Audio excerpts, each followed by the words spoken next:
Hey everyone, and welcome back to my channel. Today we're going to be talking about credit cards. So I'm going to be going over briefly how you should use a credit card. If you guys have more questions or want more detailed, instructions or advice that I have, please let me know in the comments below and continue to share with your friends because we all need to get this financial independence together. All right, so let's get started. First, why do I say get a credit card as soon as possible? Because you need it for your credit score. Yes, if you have student loans, that does help with your credit score, but a credit card is a more manageable way for you to raise your score than just the fixed student loans. So what is a credit score? Let me just get into that before I get into how to use a card, just for people who don't know. You need a credit card not just so you can live your best life and chip it and Apple Pay it or all of that stuff. It's for you to build your credit score up so that lenders know that you are a reliable person. It's telling a lender that if they give you their money, you're going to pay it back. And you're going to pay it back at a reasonable time. And they determine that through different factors that we can talk about in another video. But it's important to get that credit card. And as you go through life, you're gonna maybe want things like buying a car, buying a house, even sometimes renting, and just applying for different things. Even some jobs, when you apply for jobs, they check your credit score because to them it tells them what kind of person you are. Are you a reliable person? So we want to make sure we're getting that up as soon as possible. And part of the reason I was able to, for example, buy my house is because I had worked on my credit score since I was 18 years old. So as soon as I think that's the earliest you can get a credit card, there are loopholes, but we're just going to talk about the earliest you can get a credit card on your own, which is 18 years old. If you are not there yet, don't worry. All right, so how do you use this card? You want to use it like a debit card. That's like the saying that I've heard a lot of people use, and I'm going to use that as well. Use it like a debit card. Do not use it unless you have the money with you to pay it off. And I say that because if you do not pay off the full balance for your credit card for that month, you build interest. And you do not need to build interest. It is not necessary. And contrary to popular belief, you don't need to pay interest. Sorry, I don't know why I said that like that. You don't need to pay interest to build your credit score. I've had my card for 4 or 5 years now, and I have not paid $1 of interest. The only time that you would probably put more than you can pay off for that billing cycle is if an emergency happens. Then you'll put it on your card because you don't have it at that moment. But when it comes to shopping and things of that nature, don't put it on your card unless you got the money for it now.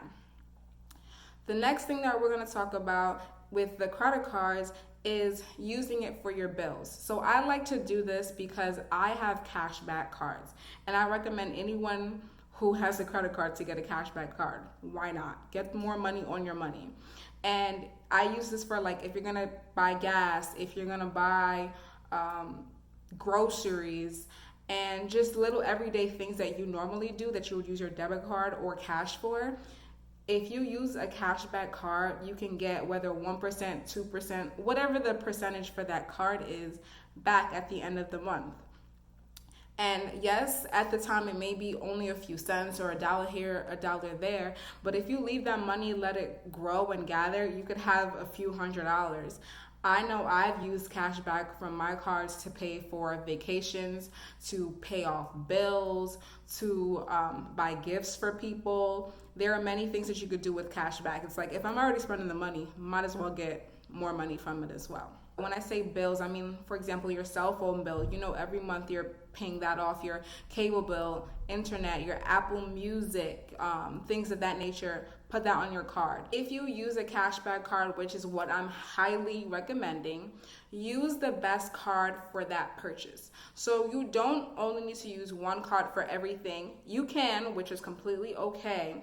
But say you have 2 cards, and I would honestly only recommend you have 2 to 3 cards. You don't need any more than that. 3 is kind of pushing it, to be honest with you. But if you have 2 to 3 cards, and say one card is really good for travel benefits and one card gives you a ton of money back for gas. Use the cards where they have the strengths. So if you're booking a vacation and you have a travel rewards card, use that card. If you're gonna get gas and it gives you $100 off whatever gas mileage, use that card. So use the card with the best benefits. If you are going to be applying for a credit card, if you're thinking about doing so, you can check out NerdWallet to see what are the best cards for this month or for this year, whatever the case is. They all have different perks and pros and cons. But what some things to look out for are, one, you want to check to see if there's an intro offer. So what that means is because you're starting off on this card, they're going to give you some type of benefit if you spend a certain amount of money. I didn't use this benefit because I didn't even know about it, or I didn't know how to use it. I don't know what was happening with my life, but I didn't get to use it. So I'm recommending that you guys use it. So for example, you spend like say $300 in your first 6 months of having the card or something to that nature, they give you $150 back on your statement. So you could use that to pay bills or whatever you want to use it for, but it's like getting cash back. So free money is money I'm gonna use. I'm just gonna go over some cards that I think are really good for people just starting out. I know when I started to apply for credit cards, I would actually get denied because I was in college, I didn't really have a job, and they don't want to give you money if they don't think you're going to get money to pay for it. So a good card to get if you're in school is the Discover It card for students. That one is really good because whatever cash back you get throughout the year, at the end of that first year, they match it. So if you're spending, like I said, you put in your phone bill, you're putting your Apple Music, all that little stuff on there, and say at the end of the year, you got $100 just in cash back, they're gonna give you an extra $100 for that year, but it's only for 1 year. And why I really like the student card is because they have a good grades bonus. So every year, if you put in your grades, and I think if you have a B or above, they give you a $20 statement credit as well. In general, I would say go for a MasterCard or a Visa, more on the Visa side, because the Visas are accepted more worldwide. Like you can go anywhere and mostly use a Visa, whereas some places don't take Discover or they don't take American Express. But Visas and MasterCards are accepted more generally. And also I would say try your best not to pay an annual fee. There are a lot of cards out there that have great benefits that you don't need to pay an annual fee. And especially if you're in school, you do not need to be paying an annual fee. So let's just wrap up with the tips and tricks that I have discussed. So 1, use your card like a debit card.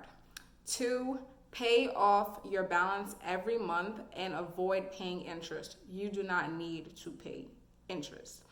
3, get a cashback card and maximize it by paying your bills and putting your everyday essentials on that card.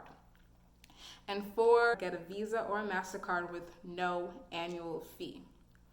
Alright guys, so this is the end of this video. Let me share with you guys a really quick tip and something that's going to help you guys. If you like to shop online, there is this website called Rakuten. And if you know me, I talk about this all the time. It is a way for you to get cash back while shopping online. So this is a way for you to combine that cash back from your credit card with just general cash back. I could talk about how Rakuten works later, but I'm going to drop my referral code in the description box. If you click on it, on the link, sign up. The first time you purchase through the Rakuten app, you will get $30. Like whatever cash on top of the cash back that you're getting for your purchase, you get $30 or $25 depending on the time of the season. And they give you cash back at stores like Nike, Sephora, Foot Locker, Ulta, Uber Eats. Like a ton of stores are on this website. So check it out and get more for your money. All right, bye guys. Enjoy your daily dose of love.